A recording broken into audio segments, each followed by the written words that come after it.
Hello, everyone, and welcome once again to my sessions. And today I'm going to unleash and share with you what exactly I do in leadership coaching. I'm sure you would have heard a lot about that leadership skills needs to be developed, leadership coaching, leadership training. We all need to do different skill sets and we have to understand. But what exactly I do in the leadership coaching is something that I'm going to share with you today. A lot has been done in the practice by various training managers, by various training courses on leadership, where I see that a lot of leaders in the organization have got the knowledge and understanding of what leadership is all about. But do you know what is missing? It's the practice of leadership.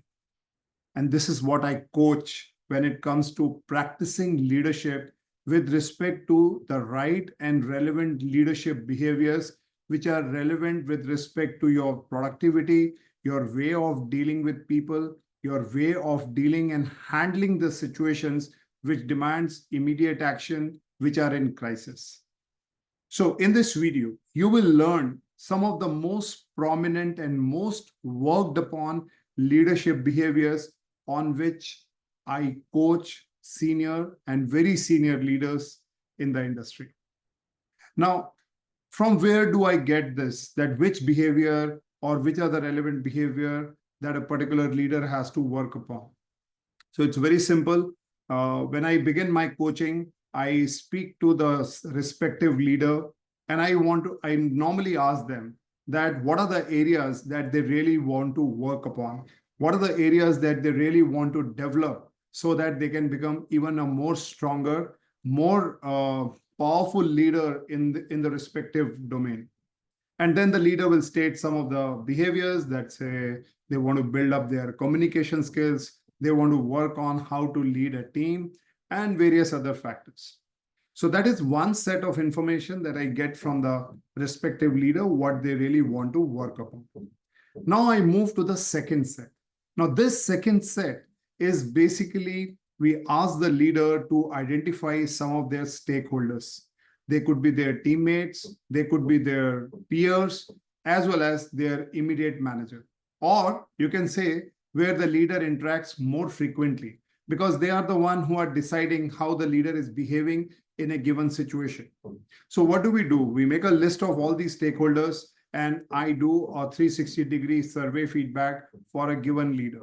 And I normally ask the three important questions. What are the strengths this leader has? What are the developmental areas this leader has to work upon with relevant examples? And lastly, what are the things that you suggest that the leader has to start, stop, or continue? Now, basis that once we come with a total feedback, we go back to the leader and we share that these are some of the findings. And then we ask what you have to work upon. What are you comfortable at? Rather than forcing or telling this is what you should work and this is what. So it's not about telling. It's one is asking, two is to see where the leader is comfortable. But now I want to share with you which are those most worked upon behaviors that leaders choose to work during this coaching practice or this coaching period, which lasts not less than 6 months and can go up to even 1 year. Now, why do you want to know all this? You want to know this, or you should know this, because somewhere you might feel that this is one area that I need to work upon. So first, you should know which are those most worked behaviors. And then what is important for you is to start identifying the areas. And I'll give you certain tips in my videos that how you can build those leadership competencies. So before losing any time, let's move into those 20 most worked upon areas that are relevant for the leader to work upon.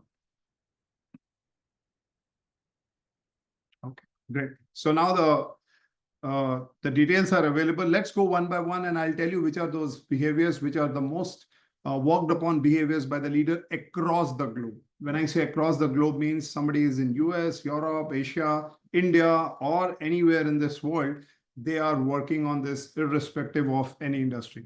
The number one is treat with respect. So in a lot of 360 degrees, we get a feedback that this leader is very arrogant. This leader is very noisy. He's very loud. He's very harsh. So one area that comes to work upon is treat everyone with respect, not just by being polite, but also give genuine respect to people by listening to them, by understanding their ideas. Number two, build trust. Now, what is the root cause of lack of trust? The root cause of lack of trust is communication. When you have poor communication, there is a lack of understanding, there is a lack of trust. And when there is a lack of trust, there is a lack of relationship. When you have a lack of relationship, nothing will happen in the work area. So building trust is the second most worked upon behavior that a leader has to work upon. Number three, listening. As I said, a lot of people either have a habit of interrupting or they have a habit to prove that their point of view must be listened, and they want to always add 2 cents of their point after the other person completes their statement. So listening to different point of views with an open mind before giving my opinion is something that a leader has to work upon in most common scenarios, because the leader feels that he's above all of them, so he should know all the answers. He thinks that he's a Superman. So as a Superman, he will be able to give all the answers. But that's not the case. You need to be also patient, and not necessary that every time you have to give an opinion. You don't have to. Sometimes listening and accepting someone is bigger than sharing that you are a subject matter expert and you know more than that. This is one of the pertinent habit of a lot of leaders who are at senior roles. Number four, delegate more effectively. A lot of leader talks about delegation, but very few people actually delegate. They just give the task so that they can reduce their work. That's not delegation. Number two, they don't work on developing people, because of which they have the fear of delegation, that if I give this task to this person, probably he will goof up, or probably that he will not do it as per the same quality standards that I have, or could be that he will delay the whole process. There could be many things, and that's why they do not delegate and they take the work on themselves. And every time they are more occupied, busy with so much work on their plate, and they are not able to give time to their people. So this is another one area which most of the leaders suffer. And that's where Marshall Goldsmith rightly said that what got you here won't take you there. So work accordingly as per the role that you have. Number five is stand up to the individuals who undermine teamwork. There are a lot of people who are go-getter or loner, and who are like subject matter expert, and they feel that only they are the one who can do things, and they undermine the teamwork. So as a leader, a lot of people don't stand up because they say that if we disturb this pattern, what will happen? It will lead to a disturbance of our work which is going on in the right. They don't want to break, or they don't want to disturb the method of success which is already built up. Number six, deal with performance problems in a timely manner. A lot of leaders, they put things under the carpet. A very common word in management is called as procrastination. They delay in taking the decisions. बाद में कर लेंगे, देख लेंगे बाद में क्या करना है. All this बाद में or later will keep things away from addressing the performance in a timely manner. So a regular performance review, a timely action plan is necessary to ensure that a leader is addressing the problems in the performance in a timely manner.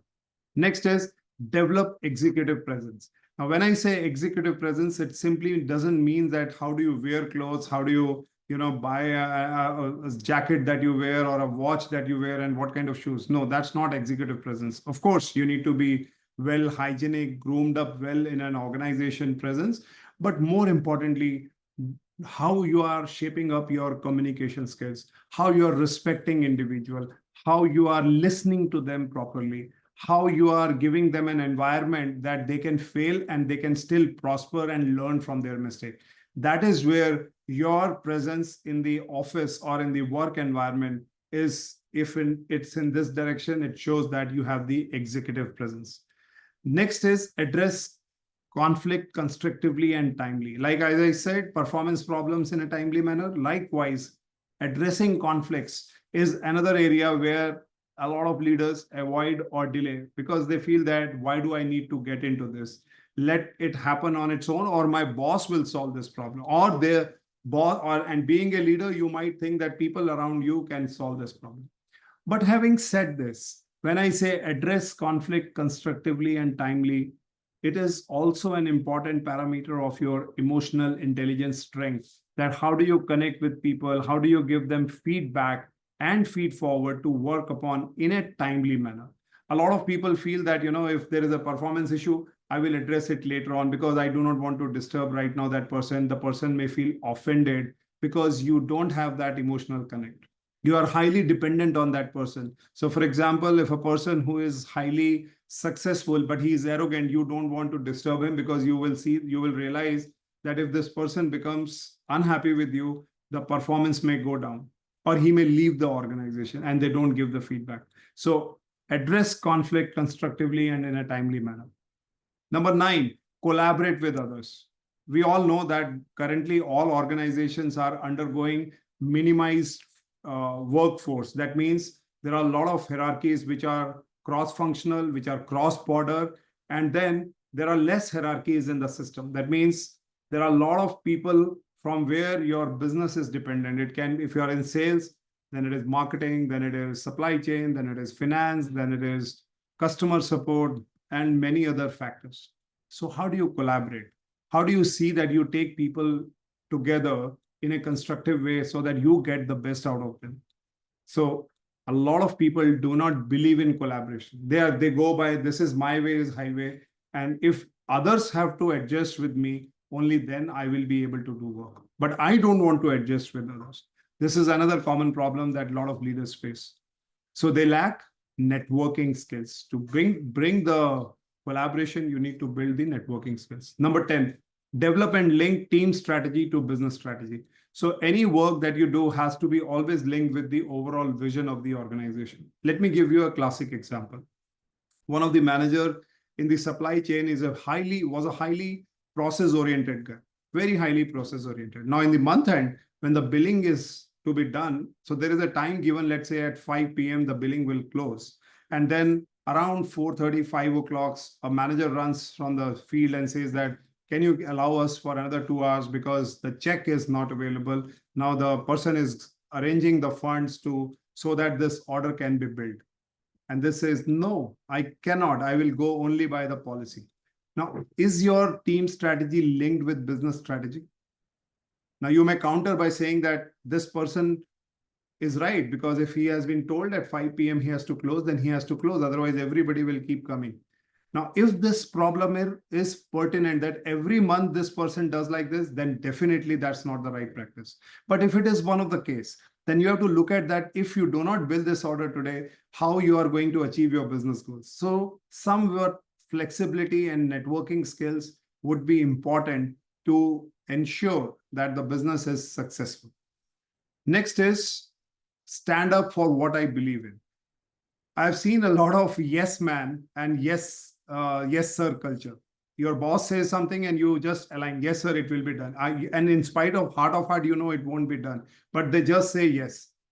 But if you have a belief in yourself, and when you stand up for what you believe in, is something that brings that conviction from within, and your manager will also respect. But if your manager is not respecting and he only wants yes man around him, then probably you're not in the right place. But always when you stand up for what you believe in, make sure that you are talking constructively, you are talking from the vision and the strategy of the company, and you are a true person to yourself. And that is also means executive presence. Number 12, hold others accountable. A lot of time leaders fail to see that there are so many people who are a part of the system and they take everything on their own. This is again linked to delegation. But if you hold others also accountable, that everyone has a role, everyone has a responsibility to fulfill, only then this machine will fully perform and deliver results. You would not be able to take the best out of people. So when you know someone's responsibility is this, then it is what they have to deliver. Let me tell you, one of the biggest challenge for a lot of leaders is they are working one step down. And when they work one step down, what is happening is their core role, which is strategic, which is conceptual, which is building future plans, is going for a toss. They are doing one level down. That means they are doing more of execution and operation than of actual creating the world for the organization. Next is focus on critical few issues. This is basically a challenge with a lot of leaders in terms of time management. They want to be everywhere, they want to be in everything, and they want to show that they are expert with all the knowledge of the world. But if a great leader, you look at it, they just pick up critical few issues which are most pertinent and most relevant and most urgent to be addressed upon. They don't get into everything. The moment you start getting into everything, then you are doing nothing.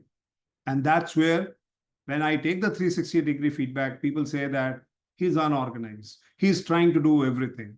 He's all over the place. He has all the answers to the question. So why he's not able to use people around him? That's what leadership is. Become more assertive. Now, to me, one of the best definition I learned in assertiveness is that you talk the language of facts and figures rather than you talk the language of impressions. A lot of people either react or they think more judgmental. But if you become assertive when you are presenting something, and let's say your boss says why your numbers are not met for this last quarter, and you say, that I tried my best, but somehow the customers were not supporting. There was a strike, and then there was some system failure due to which but they are not bringing some facts. For example, if I have to put that things in terms of facts, what I will be saying. See, in last year, out of my 20 customers, there were 6 customers who were out of town, and due to which I was not able to achieve my this. But I tried to cover this with 5 customers. Last quarter, they gave more 20% business than the existing business that they have been giving. But still, I was short of my total plan. But when you talk with facts and figures, you make people understand that you are clear in your thought process and how you are going to overcome your next quarter numbers. This is what leaders want in the organization, that how their leadership team is thinking to think ahead and solve the problems and achieve more and more and more results for the organization, which are for the betterment and meeting the vision of the organization at large. So how do you become more assertive is something that you need to keep practicing upon. Take appropriate risk. I think this is where a lot of people take a step back, either because they fear failure, either because they have a manager who is somebody who is watching them from their neck. So people fear taking risk. Even the smallest risk they have to take, they will say, let me talk to my boss and take the permission. It's like a school kid who is going and saying, Madam, may I go to toilet? So every time if you behave, we are in a mature world. People are mature. You have families, you have kids, you have so many responsibilities. So think about from that angle that can you take risk? Can you take a decision? Even if it fails, you are ready to face the consequences. But what is important is that you take a decision, you take a stand. And as I said, stand up for what I believe in, and then you can take certain risk. Think about it as one of the important leadership behavior. 16th is building cross-functional relationship. I think what I said in the past about making people, others accountable, building cross-functional relationship is so very important, because you are not alone. You are dependent. You are in relationship with different people who are coming across to you. How is your relationship with people? I'm sure you would have seen in organizations, there are some people, they get their work done very smartly from different people. They don't show any rule book. They don't show any process. They just have good emotional bonding with those people, because they keep developing the relationship, and their files or their approvals just gets clear faster than before.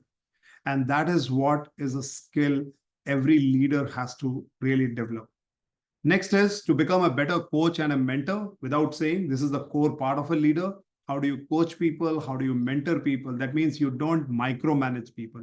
You give them opportunities to learn from your experience. You help them to develop certain skills where you feel your team can become even more capable.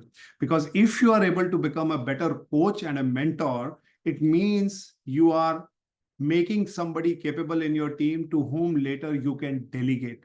But imagine if you fear delegation in your team, then there is a big factor that you are not behaving or working as a coach or a mentor. And this is becoming another important leadership behavior. If you have chosen to be a leader, your core role is to develop more leaders for the organization. Next is match my leadership style to the specific need of others. So a very simple formula I have in this is different strokes for different folks. So if you do not change your style of leadership, not only with respect to situations, but also with respect to people. Let's say somebody is a poor performer, somebody is a high performer, somebody is a young person who is 2 to 3 years old, somebody is 20 years old. How do you change your hats according to that person? And then you go to their shoes and start understanding them. That's where your leadership shines. It just glows, because what you can speak to a 2 to 3 years experience, you cannot go and speak to somebody who is with 20 years of experience. Likewise, you need to develop those skills. And then what your people will say? They will say, yeah, my boss is not at 35,000 feet. He understands me very well, and that's why I'm working for him. So one of the important skills, again, that is reflected by doing this is empathy, emotional intelligence. How do you understand people, others? And how do you have different thinking styles for different people? Next is present my point of view persuasively. So I think this is again linked to 2 points, stand up of what I believe in. And next is becoming more assertive.